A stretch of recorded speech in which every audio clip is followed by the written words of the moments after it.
we all actually, I think, need to learn from history. Things don't happen out of a void. And I remember, when Guterres said after October 7, he said, was the effect that this did not come out of a vacuum, which I thought was pretty obvious. If anybody's been following the Middle East crisis for decades, they know that it didn't come out of a vacuum. The question then was the response. And I remember Tom Friedman wrote a piece in the New York Times saying, I hope we, America, do not make the same mistake that we did after 9/11, i.e. Iraq, Afghanistan. So that's one point, which I think is quite a powerful point. And then if you look also going back to Gregory and Ukraine and what John had said about Putin thinking of, Ukraine is actually not a country, it's Russia. I mean, unless we understand that historical perspective, we run the risk of unforeseen consequences. And I think, if you take Gaza, one unforeseen consequence, I guess, is that for a lot of people, Israel will now be a pariah state for a generation of young people in the States, for example, and in Europe. And anti-Semitism will increase because of that. So that's not, and in terms of Ukraine, I mean, because we didn't listen perhaps to Putin in 2007, the Munich Security Conference, now we have this. Let me inject at this point some facts to this historical perspective. Putin is in power already for 25 years. Yeah. 19 years of his 25, Russia at war. Yeah. With Georgia, Ukraine, and if you include Chechnya to this, 19 out of 25, Russia at war. And I think it's a very mild thing we didn't listen to Putin in Munich in 2007. The fact is not listening. While listening... No, we didn't appreciate, when I say listen, we didn't appreciate what he might do. But he done, and after the Georgia war of aggression in August 2008, after Munich, one of the prominent members of NATO and the EU member state, Russia secured a contract for the helicopter carriers of this state. And after Minsk II, the other prominent member of NATO and the EU conceived the Nord Stream 2. Mm-hmm. So that's not just to listen, but didn't act upon that. Yeah. So that's lessons that have to be learned. We didn't, yes, absolutely. And we didn't enforce, the Budapest Memorandum was totally forgotten. Why wasn't it talked about in 2014? But that brings, because there is not just a solid, carved in stone international order. International order consists of a number of orders. One of these, arms control. So we are observing now a collapsing of arms control order with the build-up of China and the modernization of the nuclear in the United States. But if you will not take this account, where the Budapest precedent comes in, so the ICBMs, which Ukraine gave up, 176 ICBMs back in 1994, 44 strategic bombers, some of them Tupolev 95s, are already firing the missiles every night on Ukraine, and 1,900 strategic warheads. So we would be still in a 5-year debating that we didn't listen to Putin. We listened to him, but what is lacking, the acting. And you may well think, why the hell did we give our nuclear weapons to Russia, transfer them? David, sir. Firstly, on Ukraine... And we are 2 minutes over now, as you can say. So. I think the other sessions were also over, so I hope...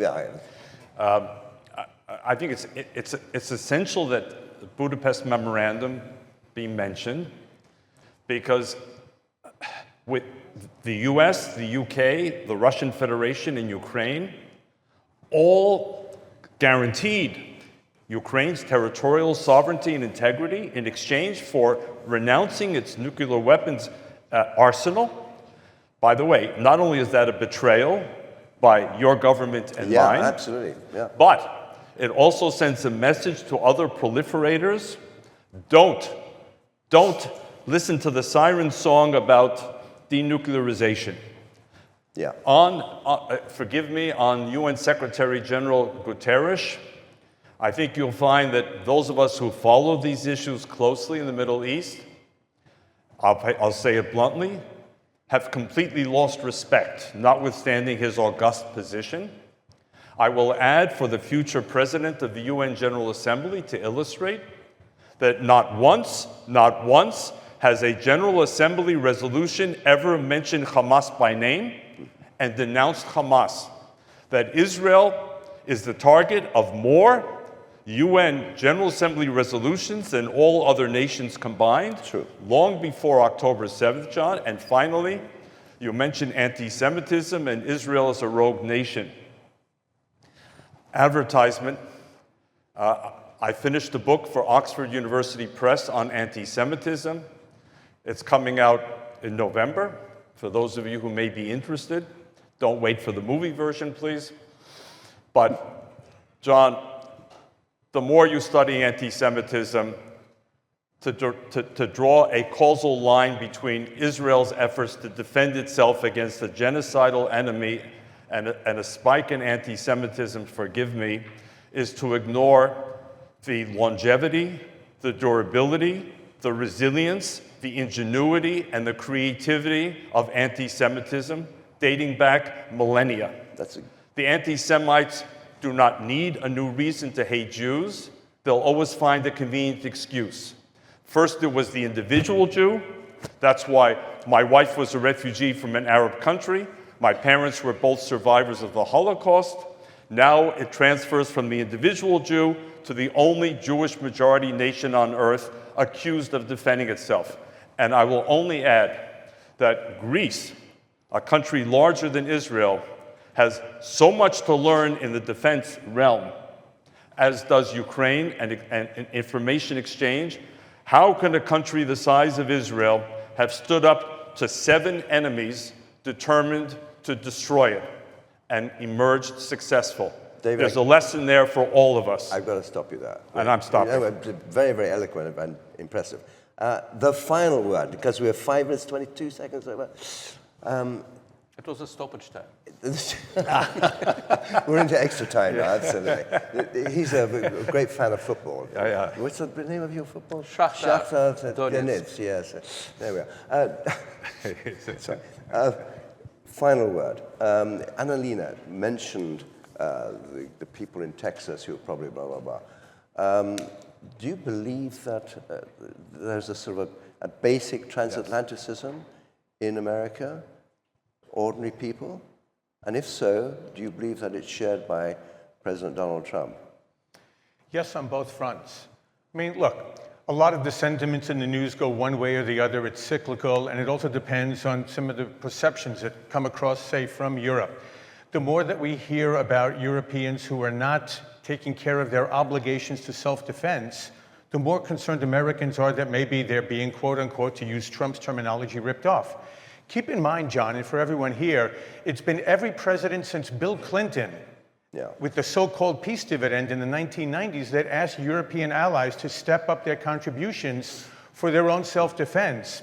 And they've just been much more diplomatic about it. Donald Trump comes in with a 2x4 plank and hits everyone on the head with it. So it's a very undiplomatic style.